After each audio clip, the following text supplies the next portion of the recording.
ఘనమైనవి నీ కార్యములు నా ఎడల, స్థిరమైనవి నీ ఆలోచనలు నా యేసయ్యా.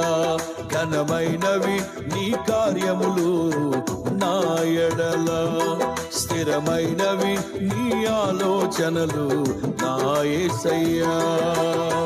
కృపలను పొందుచు కృతజ్ఞత కలిగి స్తుతులర్పించెదను అన్ని వేళలా. కృపలను పొందుచు కృతజ్ఞత కలిగి స్తుతులర్పించెదను అన్ని వేళలా. అనుదినము నీ అనుగ్రహమే ఆయుష్కాలము